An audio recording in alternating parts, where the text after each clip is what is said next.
Olá, caros amigos telespectadores, estamos hoje iniciando um novo tipo de programa, Um Sentido para a Sua Vida. Hoje nós vamos iniciar as aulas como são dadas na Federação Espírita do Estado de São Paulo. Para isso nós trouxemos a nossa querida companheira de trabalho, a diretora da área de ensino, Fátima Luiza Giro, para que nos dê uma explicação de como funciona a área dentro da federação.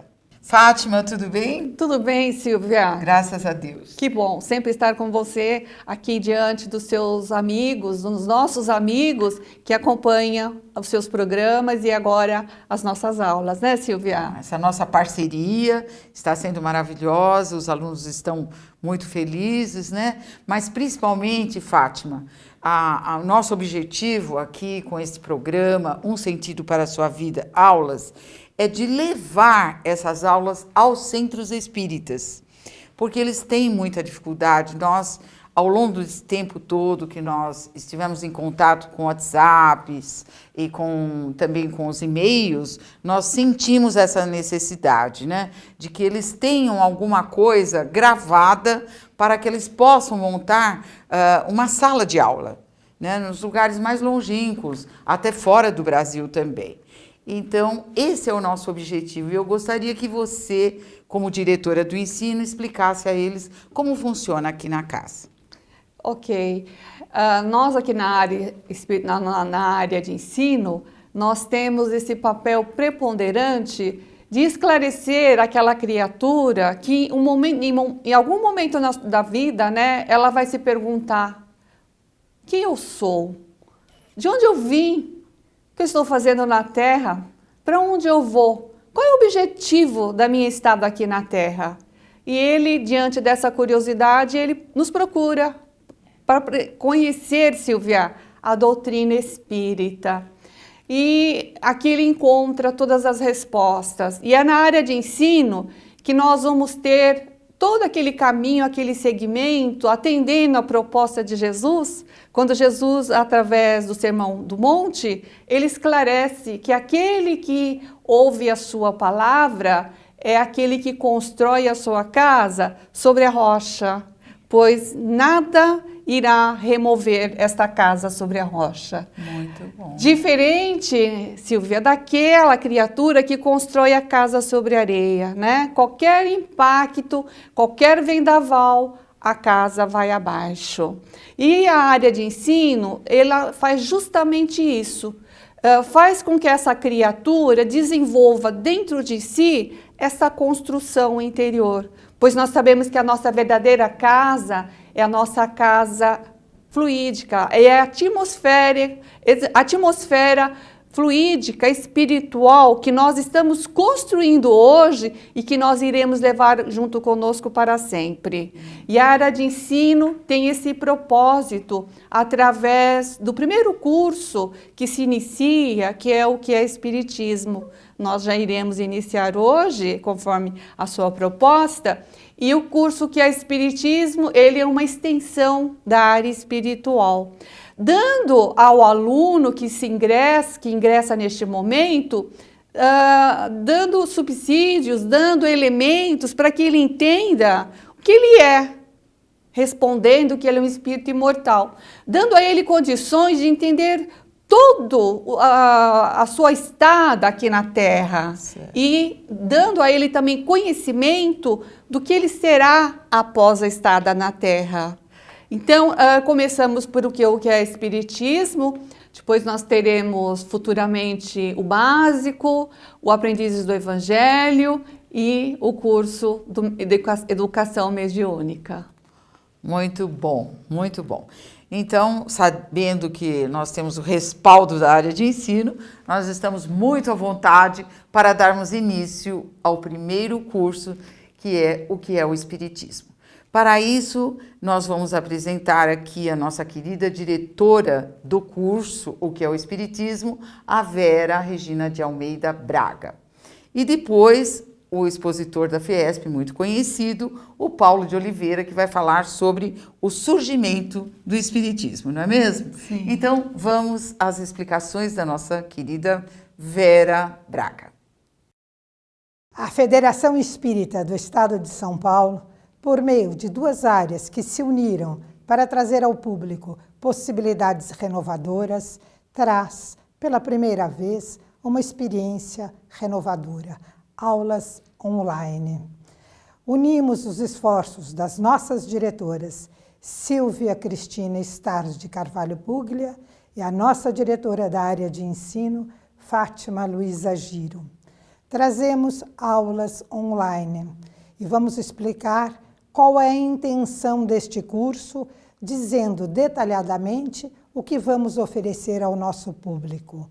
Esperamos trazer aos corações a experiência renovadora de aulas que podem ser assistidas na medida em que a pessoa dispõe de tempo e de possibilidades de trazer ao seu coração aquilo que a mente deve absorver. Por isso, estaremos detalhando o programa do curso O que é o Espiritismo. Utilizaremos o livro que a Casa Espírita, a Federação Espírita do Estado de São Paulo, utiliza em todas as suas aulas. Elas têm por efeito trazer a razão para que o coração, a emoção possa acompanhá-lo. Vamos então às explicações deste curso online. Todos bem-vindos, telespectadores queridos, que estejam conosco nesses 58 minutos que temos à nossa disposição e que vamos detalhar como eles serão apresentados a todos. A duração do curso é de 20 aulas e temos, então, como já mencionei, 58 minutos. As aulas estão divididas em duas partes normalmente, exceto algumas delas, a saber, a primeira aula, que trata do surgimento do Espiritismo. É uma aula una. Para que possamos abordar este tema, nós temos a perspectiva de utilizar uma aula inteira. A sexta aula, que mencionaremos depois, novamente utilizando o livro, também é uma aula una que vai nos trazer informações a respeito do Livro dos Espíritos. Vamos fazer uma abordagem geral desta obra. Em terceiro lugar, temos a 10ª aula, que enfocará o Livro dos Médiuns. A 13ª aula, falaremos do Evangelho segundo o Espiritismo. A 15ª, o céu e o inferno. A 20ª aula, que fechará esse curso, teremos o enfoque sobre a Gênese. Estas obras todas estão disponíveis na Livraria da Federação, como estamos vendo aqui, apresentando-as a todos. Nós temos aqui a oportunidade de dizer que esses livros foram revisados, trazendo ao público a importante informação a respeito da doutrina espírita. Essas aulas expositivas irão, a partir do mês de julho, agosto, setembro, outubro, novembro, devendo encerrar-se em dezembro. Nós teremos estas aulas trazidas ao público aos sábados, às 8 horas da manhã. Todo sábado podemos já levantar pensando nessa abordagem a respeito deste curso, que nos traz informações gerais da doutrina espírita. Mas nem todos podem assisti-las às 8 da manhã de um sábado. Portanto, temos a oportunidade da reprise de tais aulas às quartas-feiras, num horário oportuno para todos, porque depois da novela da Globo, 23 horas, todos podem, então, se unir para esse momento de aprendizado, de esperança, de consolação. As aulas são feitas da seguinte forma. Primeiro, temos a harmonização da sala, que é feita com um livro precioso que está aqui à exposição. Chama-se Bem Viver. Este livro é também ilustrado com a pintura mediúnica, como podemos ver. São frases para reflexão, frases curtas, porque afinal as reflexões devem ser feitas interiorizando os pensamentos que são desenvolvidos a partir da leitura desses temas. Vou mostrar a todos como é que a coisa pode ser feita. Então, temos a leitura, por exemplo, da lição 7, se caminhas sobre espinhos, caminharás também até as flores. E assim temos várias frases que incentivam a nossa reforma íntima, a nossa introspecção. Lembrando sempre que reforma íntima é para a pessoa e não para o marido, o filho, o vizinho. É para nós, é introspecção. Temos depois a prece de abertura. Todas as aulas são feitas dessa forma. Após a harmonização da sala, a prece, uma prece curta, singela, que venha do coração. Depois disso, temos para finalizar o nosso encontro, vibrações, nas quais nós damos a nossa energia, nós trazemos o melhor de nós para que a humanidade possa melhorar. E encerrando todos esses momentos nos quais nós aprendemos, nós desenvolvemos ideias, nós participamos com o coração e com a razão, nós temos a prece de encerramento. Depois disso tudo, nós nos recolhemos para poder absorver tudo aquilo que pudemos receber nesses 58 minutos online. Nós temos, então, um roteiro que nós vamos repetir para que possa ser gravado, porque sabemos que muitas agremiações usarão esta nossa prática para trazer aos corações a doutrina do Cristo. Harmonização, mais prece, mais leitura, com a duração de 5 minutos. Ultrapassado esses 5 minutos, nós teremos a parte 1, que a maioria das nossas aulas são divididas em 2 partes.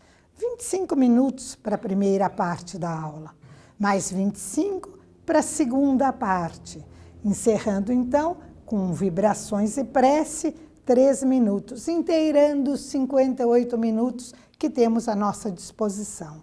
Sabemos que é muito importante colocarmos a emoção, a razão, mas também temos que valorizar o tempo, isto é, que nos situarmos dentro do tempo que nos é oferecido. Temos, então, a apresentação do curso.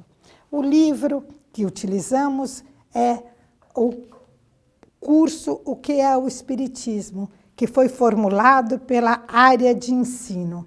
Vários expositores contribuíram para que este livro pudesse trazer informações preciosas, gerais, mas profundas, para aqueles que desejam entender um pouco mais a doutrina espírita, especialmente para aqueles que sabem que as dores diminuem através da compreensão. Quando sabemos porque estamos passando por aquela experiência que às vezes é tão dolorosa, nós encontramos da doutrina espírita a razão, a explicação. Às vezes demoramos um pouquinho para entender porque é aquele momento, mas se dermos tempo ao tempo, entenderemos aquilo que está acontecendo em nossas vidas por meio da doutrina espírita. Então, a primeira aula será aquilo que está aqui no índice, que nós podemos mostrar ao nosso telespectador, que é a primeira aula, o surgimento do Espiritismo. O índice já indica. E é uma daquelas aulas unas, não tem parte A e B. É uma aula que comporta apenas um todo para que possamos falar sobre o nascimento desta doutrina. Será objeto do nosso primeiro encontro. Temos depois a segunda aula, que vai tratar de Deus na primeira parte. Deus e as 3 revelações. Estou me reportando ao índice. Na parte B, vamos falar do maior mandamento, para que comecemos a construir um raciocínio doutrinário que nos permita colocar na nossa prática cotidiana aquilo que o Mestre Jesus nos deixou. Temos, na terceira aula, o Evangelho no Lar, uma prática tão importante para todos nós. Convidamos, normalmente, algum expositor que tem aquele prazer, aquela ligação com este tema, porque o lar, quando é visitado por espíritos que vêm trazer para nós informações espirituais, fica mais leve, mais em paz, e é um aprendizado importante que a família toda participa. O livro vai nos ensinar. Temos, na parte B desta terceira aula, o valor da prece. importante para todos nós sabermos o quanto recebemos quando elevamos o nosso pensamento à espiritualidade superior. Temos a quarta aula. Vamos entrar propriamente na doutrina espírita, falando a respeito de espírito e matéria. Esta aula é um pouco mais longa, porque é o primeiro contato que o aluno tem com esta doutrina espírita que fundamenta a relação entre encarnados e desencarnados. Temos como parte B da quarta aula a reforma íntima, ensinando a todos nós que devemos renovar nossos pensamentos para, através dessa modificação, agirmos de forma diversa, sempre renovando o nosso comportamento com tranquilidade, mas sempre consequentemente.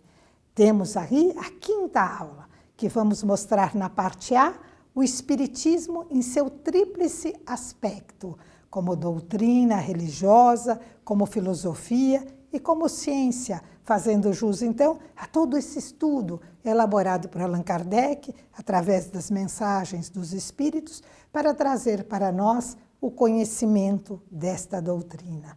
Na parte B, a parábola dos trabalhadores da última hora, para também atendermos ao chamado divino. Temos na sexta aula o Livro dos Espíritos, aula una também.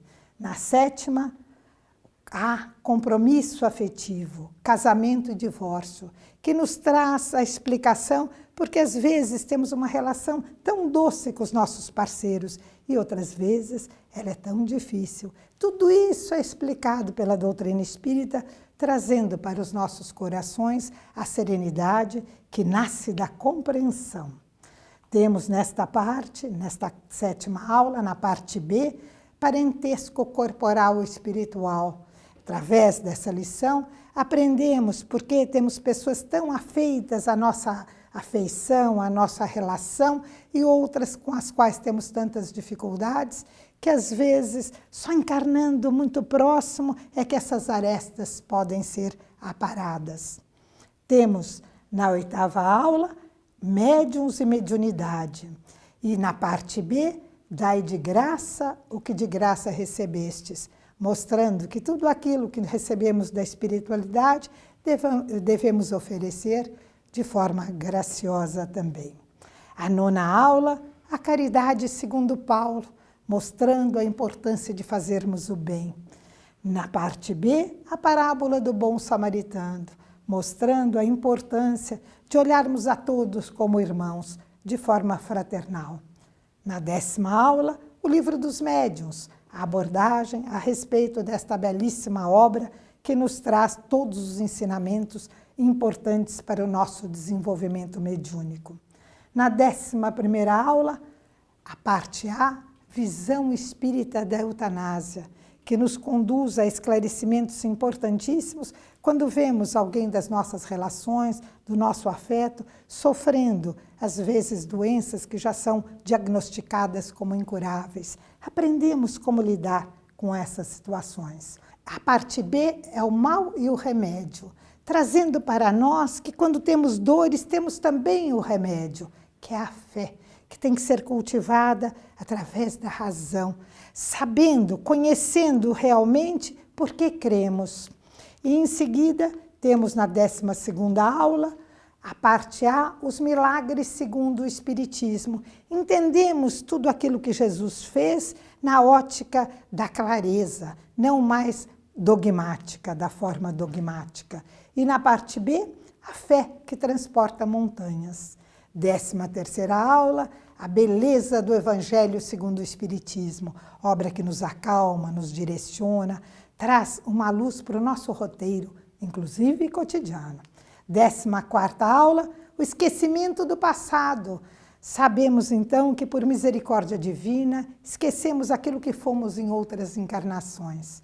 E na parte B, justiça das aflições, que nos leva ao entendimento do nosso momento, do porquê estamos aprendendo, às vezes com dor, às vezes por amor. Temos na 15ª aula outra obra da nossa codificação, que é o Céu e o Inferno, trazendo experiências que são comprovadas pelos jornais, pelos livros que existem na Biblioteca da França. Mas o livro nos traz toda essa história, mostrando que há espíritos que desencarnam com facilidade e outros que têm maior dificuldade, tendo em vista a sua ligação terrena. Vamos à 16ª aula, a valorização da vida, o aborto e o suicídio. Aula que fala aos nossos corações, porque valorizar a vida é o nosso primeiro dever. E na parte B, bem sofrer e mal sofrer. Entendemos como devemos encarar os momentos difíceis. Na 17ª aula, temos a cremação, doação de órgãos e transplantes, que nos indica, então, como realizar essa doação, quanto tempo, se podemos utilizar a cremação, como agir nesses momentos tão difíceis para todos nós. 18ª aula, Espiritismo e Sexualidade, que aborda todos os assuntos que tornam os corações aflitos com relação a temas de difícil abordagem, mas que a doutrina espírita encara de forma serena, porque usa a razão e o sentimento. Na parte B, só podia ser acompanhada por esse tema. Não julgue, compreenda. Temos aí a 19ª aula, estamos quase no fim do livro, que é a terapêutica espírita. Tudo aquilo que podemos lançar mão por meio da doutrina espírita. E na parte B, tormentos voluntários. Na 20ª aula, fechando toda esta ampla forma de aprendermos a lidar com a nossa existência, temos a Gênese. E fecha aqui o nosso estudo com relação às lições do livro. Então, este livro traz toda essa abordagem. E nós pensamos que utilizar este livro, tê-lo na mão, manusear, tê-lo próximo a nós, cria um afeto, uma ligação. Quando nos vem uma angústia e queremos pensar como resolver aquela situação, podemos lançar mão deste livro, que nos traz sempre o direcionamento. Prosseguindo, nós temos então este livro adotado nos cursos e também o livro Bem Viver, ao qual me referi, que nos auxilia à reflexão, à reforma íntima. Essas duas obras são muito importantes para esse nosso cotidiano, estudo cotidiano. Os objetivos do curso, porque o curso foi montado pensando em atingir objetivos, é educar o espírito. Mas por que online? Porque através deste meio de comunicação nós podemos prestar auxílio aos centros espíritas. Eles todos poderão elaborar o seu planejamento de acordo com isso, com essas sugestões que estamos dando hoje. Então, pensamos em educar o espírito de forma lenta, mas constante. A doutrina espírita é a síntese do conhecimento da humanidade. E ela também aborda 3 aspectos da nossa vida, do nosso conhecimento. Ela é ciência, conforme nos diz o Livro dos Médiuns. Ela é filosofia, conforme tratado no Livro dos Espíritos. E ela é religião, conforme exposto no Evangelho segundo o Espiritismo. O Evangelho é luz para todos. Quando temos dúvida, quando precisamos acalmar o nosso coração, podemos lançar mão desta obra, abrindo de forma aleatória, porque no Evangelho no Lar, não, é uma leitura sequencial, mas agora, quando estamos com o coração exigindo uma atenção especial, podemos abrir de forma aleatória e lá encontraremos uma orientação. Temos, então, alguns alunos que têm dificuldade de escrita, têm dificuldade de audição, têm dificuldade de seguir um programa. Todos esses são acolhidos no nosso coração e têm outras formas de aprendizado. Quem não escreve pode ouvir, quem não ouve pode se lançar mão da possibilidade da leitura. Então, com isso, abrangemos todas as criaturas que se dispõem a entender o motivo pelo qual estamos nessa existência. As edições FEESP mostram para nós esses livros que trazem toda a doutrina espírita ao nosso conhecimento. Foram revisados, são sempre elaborados com maior carinho para que todos possam ter acesso. Nós temos lições aqui neste livro, que é adotado no curso, de fixação do aprendizado. São questões expostas para que o aluno possa reter o seu conhecimento em função daquilo que é mais importante. Então, são 3 questões por parte. Quando há 2 partes, 6 questões. Para que possamos fixar aquilo que aprendemos. É muito útil. O aluno se interessa em responder estas questões com muita alegria. Temos ainda, para aqueles que fazem esse estudo com alegria, a possibilidade de dizer que mais tarde, quando desencarnarem, vão receber muitos bônus hora. Bônus horas que são dados na pátria espiritual, correspondendo àquela boa vontade que todos nós temos. E com isso, o que nós descobrimos? Que Jesus mostrou a nós que o amor é a melhor resposta para todas as situações. Mas a doutrina espírita nos leva ao amor trazido pela compreensão, o amor maduro, o amor da pessoa que quer construir em si uma bagagem que possa usufruir ele próprio, mas também aqueles que com eles convivem. Esse é o objetivo das aulas online. Por isso, agradecemos a atenção e queremos que elas possam chegar aos corações com a mesma alegria que nós tivemos ao elaborar este programa. E neste momento, chamamos para dar início ao nosso curso o nosso expositor, Paulo Oliveira, que fará o primeiro tema, o surgimento do Espiritismo. Que todos tenham uma boa aula. Olá, caros telespectadores, sejam todos bem-vindos à nossa primeira aula do curso O que é o Espiritismo. Este é um momento de aprendizado, de estudo, onde teremos contato, então, com esta doutrina consoladora, esclarecedora para todos nós. Sejam todos bem-vindos, portanto. Vamos iniciar hoje, na nossa primeira aula, com um tema importante, para que nós possamos entender como surgiu o Espiritismo. Muitas vezes temos a dúvida, será que existe Espiritismo desde o início dos tempos? Quando é que, a partir de quando, efetivamente, nós podemos dizer o Espiritismo foi instalado neste planeta Terra, não é? Então vamos começar com nossos objetivos. O primeiro grande objetivo da nossa aula é explicar fatos espirituais são de todos os tempos. E vamos distinguir entre fato espiritual e espiritismo. Nós vamos chegar lá daqui a pouquinho. Espiritismo surgiu de uma obra de diversos espíritos. Outra questão importante, porque não é apenas um canal que traz a revelação. Nós vamos explorar isso um pouquinho mais durante a nossa aula. Terceiro nosso grande objetivo é a ação da espiritualidade antes do surgimento do espiritismo. Vamos estudar um pouquinho como era esse movimento, o que acontecia antes da codificação espírita. Vamos falar de alguns precursores, quem são essas figuras, o que eles contribuíram para a divulgação e principalmente para a preparação do surgimento do espiritismo. E por último, vamos falar de alguns fatos que marcaram o surgimento do espiritismo no planeta Terra. Então, vamos começar por aí? São todos convidados. Vamos começar, então, com a seguinte imagem. Nós, seres humanos, desde que começamos a pensar, milhares de anos atrás, nós temos uma busca natural. Queremos conhecer esse desconhecido. Temos uma busca pelo sobrenatural, por aquilo que não é explicado por leis que são naturalmente conhecidas.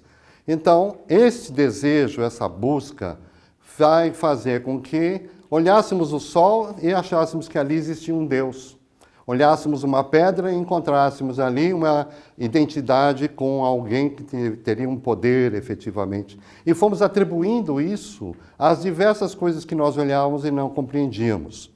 A partir do tempo, quando nós vamos evoluindo, nós vamos crescendo ao longo das nossas encarnações, nós somos espíritos imortais, portanto, passamos por diversas existências. desenvolvendo nossa inteligência, nossa moralidade, nossa capacidade de um modo geral. Então, nesse momento, nós vamos dizer que aí, ao invés de espiritismo, estavam acontecendo o quê? Fatos espíritas. Aparecia um espírito, alguém via o espírito e não sabia que era um espírito, não sabia exatamente o que aquilo representava. Por isso, começou então a surgir, e nós vamos ver na mitologia, os deuses em diversos países, tanto na Ásia quanto na África, na Grécia Antiga, na Roma. Nós vamos perceber ali a existência de diversos deuses, porque não sabiam que aqueles eram espíritos que se manifestavam àqueles que diziam estar, que estavam encarnados naquele momento. Portanto, essa é uma busca, e o Espiritismo vem tentar trazer, vem nos explicar efetivamente o que é que estava acontecendo então. Existe um livro publicado por Sir Arthur Conan Doyle. Esse nome é muito conhecido, porque Conan Doyle é o autor daquele personagem conhecidíssimo, que é o Sherlock Holmes. Ele foi um dos primeiros a se converter ao Espiritismo e principalmente a pesquisar o Espiritismo. Então ele escreveu um livro, que é muito importante, chamado A História do Espiritismo. E nesse livro ele vai dizer que havia uma invasão organizada de manifestações espirituais e que aconteciam com uma frequência e com uma consistência muito grande. E isso possibilitava, então, a observação e, fundamentalmente, a pesquisa, que é o que nós vamos ver daqui a pouco com o surgimento de Allan Kardec. Não é? Por enquanto, nós estamos antes do Espiritismo. São situações que aconteciam diariamente, de maneira corriqueira, e que chamavam a atenção daqueles que estavam vivenciando aqueles fenômenos. Portanto, nesse livro ele vai nos dar essa visão dessas manifestações persistentes ao longo do tempo. O Sir Arthur Conan Doyle também, nesse livro, vai falar de 3 precursores.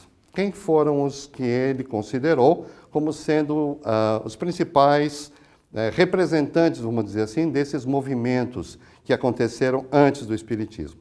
O primeiro deles é Emanuel Swedenborg, o segundo, Edward Irving, e o terceiro, Andrew Jackson Davis. Cada um deles com suas condições e características diferentes, que nós vamos passar rapidamente para que vocês, companheiros aí do outro lado da câmera, nas suas casas, possam conhecer quem foram esses precursores e quais foram as suas contribuições. O primeiro deles, Emanuel Swedenborg, é um sueco que nasceu no ano de 1688. Nós estamos falando, portanto, do século XVII, no final, e ele desencarnou em 1772, já no século XVIII. Vamos verificar que nós estamos falando de um tempo onde há um planejamento, quer dizer, o Espiritismo não surge por um acaso, é um preparo muito grande, muito intenso. O que Swedenborg contribuiu? Ele era um gênio, ele tinha vários conhecimentos, várias informações, e ele tinha formação em teologia, engenharia de minas, metalurgia, ele era engenheiro militar, ele entendia de astronomia, de física, aliás, ele entendia de várias coisas. Ele era considerado um gênio no seu tempo. E ele, desde criança, desde a idade de 5 anos, ele manifestou a mediunidade da clarividência e da clareaudiência. Então ele tinha a visão dos espíritos, o que estava acontecendo no plano espiritual, em torno daquelas pessoas com quem ele convivia, até que um dia, num determinado jantar, por exemplo, ele consegue enxergar à distância, ele estava a vários quilômetros de distância de Estocolmo, que é a capital da Suécia, e lá, nesse local onde ele estava, ele consegue enxergar um incêndio que estava acontecendo nessa cidade, e esse incêndio ele descreve com um detalhe absurdo a idade de 5 anos. Mais tarde se confirmou, estava lá a mais de 400 quilômetros de distância. Descreveu a vida espiritual em detalhes, ele vai colocar informações de como é esse mundo espiritual, de como são os espíritos, como é a relação entre espíritos desencarnados e encarnados e assim por diante, e isso século XVIII. Descreveu a vida espiritual, como disse, e Também ele tinha fenômenos de ectoplasmia. Nós vamos estudar mais à frente, mas o que é esse fenômeno? O médium, ele doa dos seus próprios fluidos, sai dele uma espécie de ele chamava de uma fumacinha aquosa que saía dele, a descrição que ele usa no próprio livro. Na verdade, são fluidos magnéticos, são fluidos do próprio médium que se exteriorizam e que se prestam a fenômenos de natureza física. E ele também tinha esse tipo de fenômeno que ele produzia. O segundo é o Edward Irving. Edward Irving, ele era escocês. Ele era nascido na Escócia em 1792, desencarnou em 1834. E ele era um ministro da Igreja Presbiteriana. Ele tinha um porte avantajado, físico, e tinha um carisma muito grande, então os seus sermões, a sua fala era muito interessante, atraiu muita gente. E na igreja em que ele ministrava, ele efetivamente começaram a surgir fenômenos de natureza coletiva, era um verdadeiro surto de manifestações mediúnicas. A principal delas é o que nós chamamos de xenoglossia. Xeno significa estrangeiro, estranho, glossia, linguagem. Então as pessoas acabavam falando em línguas estranhas, línguas estrangeiras. E esse fenômeno acabou de tal forma a ficar intenso que houve até a proibição e aí pararam de fazer esses fenômenos lá. Mas nós estamos falando 1834, quando ele desencarna, século XIX já. Então, de 18 a 19, nós vamos chegar perto já da revelação espírita. Mas antes, vamos falar de Andrew Jackson Davis. Andrew Jackson Davis, o nome americano, ele nasceu no estado de Nova York, nos Estados Unidos, em 1826, já século XIX, desencarna em 1910, século XX. Ele tinha instrução básica, ele não era uma pessoa estudada, embora ele tivesse naturalmente conhecimentos de filosofia, de teologia, isso era natural dele. E ele também tinha clara evidência e clara audiência. A tal ponto de um detalhe, de riqueza de detalhe nas descrições, que ele, magnetizado, ele entrava em estado de transe mediúnico, como nós falamos, e começava a falar coisas que eram do seu próprio conhecimento ou a receber informações de espíritos que estavam ali lhe orientando. E ele escreve um livro sob efeito de inspiração, sob efeito mediúnico, que é Os Princípios da Natureza, suas revelações divinas e uma voz para a humanidade. Esse livro foi escrito em 1847. E nesse livro ele escreve uma frase que é muito importante, e eu vou ler para vocês para nós não perdermos a essência do contexto. É verdade que os espíritos se comunicam entre si, quando um está no corpo e o outro em esferas mais altas. E também quando uma pessoa em seu corpo é inconsciente do influxo, e assim não pode se convencer de fato. E agora ele diz: não levará muito tempo para que essa verdade se apresente como viva demonstração. Nós estamos falando em 1847 e nós vamos perceber que em 1857, portanto 10 anos depois, estas falas que ele traz são confirmadas. Por isso ele é conhecido como o profeta da nova revelação. Mas, andando um pouquinho mais no tempo, nós vamos agora, também ainda nos Estados Unidos, no estado de Nova York, um condado chamado Hydesville. Lá existia uma família chamada família Fox. A mãe, o pai e a mãe, também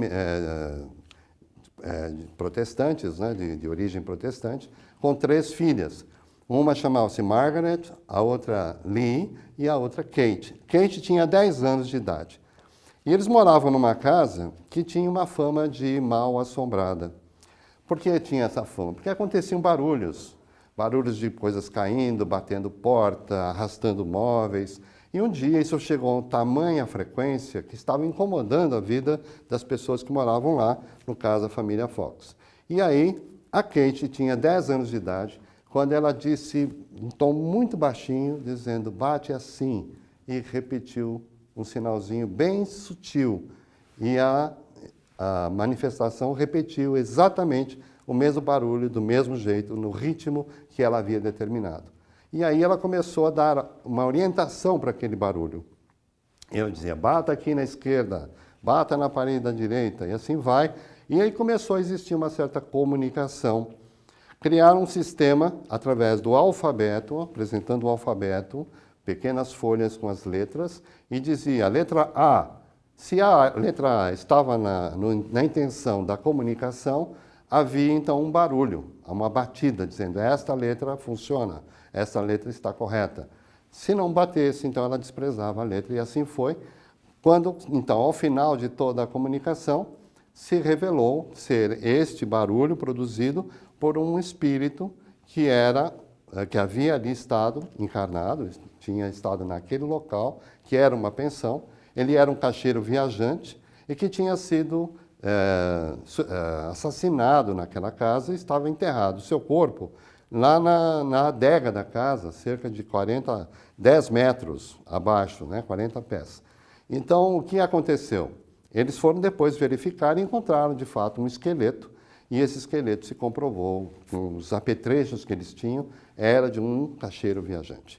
Então, veja, não foi alguém dizendo, é um espírito que está batendo. Não, o próprio fenômeno revelou, eu sou um espírito que vivi aqui encarnado. Então, aí começa a fundação que se chama o espiritualismo moderno. Nós estamos falando ainda de espiritismo. É o espiritualismo moderno, ou seja, dá para falar. Mas isso a gente já sabia, afinal de contas, desde as cavernas, desde o momento que começamos a pensar, nós temos contatos com esse mundo espiritual. Temos a condição de receber informações, de trocar informações com esses espíritos. E aí, lá em 1850, na Europa, e principalmente em Paris, havia uma situação interessante, porque era um fenômeno que estava acontecendo, onde se reuniam pessoas, ou numa festa, ou num evento social qualquer, havia isso como uma brincadeira. As pessoas punham as mãos sobre uma mesa e esta mesa se movimentava, se agitava e ao longo do tempo virou uma brincadeira. Então as pessoas levavam isso de uma maneira fútil. Só que em 1856, essa situação foi exposta a uma pessoa que era muito pesquisador, muito cientista, né? Então, ele, na verdade, tem o seu nome, professor Hippolyte Léon Denisard Rivail. Este professor, que nós chamamos em português de Rivail, Hippolyte Rivail, ou Denisard, ele nasceu em 1804, em 3 de outubro, e desencarnou em 31 de março de 1869. Por coincidência ou não, 31 de março foi a data em que deu os barulhos na casa das irmãs Fox. Então, ali, só uma curiosidade que me chamou a atenção, ele desencarna num dia, o final, vamos dizer assim, da codificação, com o início da manifestação espiritual acontecendo no mesmo dia, lógico que em anos diferentes. Ele era um pedagogo de formação, estudou em Yverdon, na Suíça, com o eminente professor Pestalozzi, né? Ele foi um discípulo ardoroso de Pestalozzi, divulgador desta prática, né, deste método Pestalozzi de educação, e ele influenciou, ele publicou diversos livros de gramática, de matemática, e influenciou muito, tanto o sistema educacional da França quanto da Alemanha. E em 1856 é apresentado ao professor Rivail, pelo senhor Fortier, um amigo em comum, e ele dizia, olha, tem uma coisa aí que está acontecendo, as mesas se movimentam, as pessoas põem as mãos sobre as mesas e elas mudam, elas batem, elas fazem barulhos. E eles então diziam, bom, isso é explicável, o magnetismo pode provocar esse tipo de situação. Mas o Fortier disse, mas não, elas também respondem perguntas, elas também mandam mensagens. E aí ele diz uma frase que nós sempre ouvimos falar e ela é importante. O que disse Allan Kardec, ainda professor Hippolyte Rivail? Só acreditarei quando ouvir e quando me provarem que uma mesa tem cérebro para pensar, nervos para sentir e que se possa tornar sonâmbula. Até lá, permita que eu não veja, no caso, mais do que um conto para nos fazer dormir. Então, quando ele vê o fenômeno, é apresentado a ele o fenômeno, ele não acredita, ele é cético, ele é um cientista, ele está baseado num método experimental, ele não aceita as coisas somente porque lhes disseram que algo estava acontecendo ali, né? Em seguida, ele acompanha vários fenômenos, várias sessões, em vários momentos em que isto se estabelece, e aí ele começa a perceber que aquilo não é uma brincadeira, aquilo ali tem algo de importante. E ele vai dizer, em 1855, entrevi naquelas aparentes futilidades ao passatempo que faziam daqueles fenômenos qualquer coisa de sério, como que a revelação de uma nova lei, que resolvi estudar a fundo. Então ele aí, a partir desse ano de 1855, começa então a estudar o que viria então a ser o Espiritismo, né? O professor Rivail vai utilizar um método experimental, que é observação, ele não vai tirar nada da cabeça dele. Vários espíritos, como nós dissemos, manifestaram-se, mandando mensagem através de diversos médiuns, através e ao longo do nosso planeta, então, de diversos países, ele começou a receber respostas a perguntas que ele fazia no seu próprio escritório. E vinha de outros países, inclusive, respostas para aquelas perguntas. E ele fez o trabalho de juntar tudo isso e chamarmos de codificar. Codificação feita por Allan Kardec. Vamos já reforçar. Allan Kardec não inventou o Espiritismo, não fundou o Espiritismo, ele não é o fundador do Espiritismo, ele é o codificador. Muito importante, porém, ele é aquele que não pode ser dito como sendo o dono do Espiritismo. O Espiritismo é a doutrina dos espíritos. Ela vem dos espíritos, ela não é feita pelos encarnados, certo? E, para nós já caminhando para o encerramento, nós vamos dizer, então, que o Espiritismo surge em 18 de abril de 1857, com a publicação exatamente deste livro, o Livro dos Espíritos, composto hoje por 1019 perguntas e respostas, além de comentários de Allan Kardec. Esse movimento da doutrina espírita está coordenado pelo Espírito da Verdade. E o Espírito da Verdade cumpre, nesse momento, século XIX, a promessa feita por Jesus Cristo durante a ceia final, aquela que ele teve, a última ceia que ele teve com seus discípulos, quando ele disse que enviaria um outro Consolador, o Espírito da Verdade. Então, aí se cumpre a promessa do Cristo da vinda desse novo Consolador. E para encerrar, nós vamos ler uma frase de Allan Kardec, que está na Revista Espírita, uma outra publicação dele, de fevereiro de 1857, que ele diz: o livre pensamento eleva a dignidade do homem, dele faz um ser ativo, inteligente, em lugar de uma máquina de crer. Por isso, nesse momento, nós vamos fechar já na primeira aula, fé raciocinada. Não é porque as coisas vêm dos espíritos que nós vamos acreditar de pronto, sem nenhuma observação, sem nenhum estudo, sem nenhuma análise. Fé raciocinada. Espíritas, amai-vos, espíritas, instruí-vos. Essa é a mensagem do Espírito da Verdade em uma das suas mensagens e que deixa para nós como um lema. Ok? Estamos encerrando, agradecemos a atenção de todos e fiquem em paz. Eu sei que vocês gostaram muito dessa primeira aula, que foi de explicações sobre o curso e também sobre o surgimento do Espiritismo. Eu gostaria de dizer a vocês que esse livro, para que vocês acompanhem o curso, o livro do curso mesmo, que é o Espiritismo, e o livro Bem Viver, que é um preparo de ambiente, está à venda aqui na Fiesp. Vocês podem procurar pelo telefone 3188-8383, ramal 224 ou 163, tá bom? E assim sendo, nós vamos encerrar este programa felizes com a sua audiência. Mas uma pequena explicação.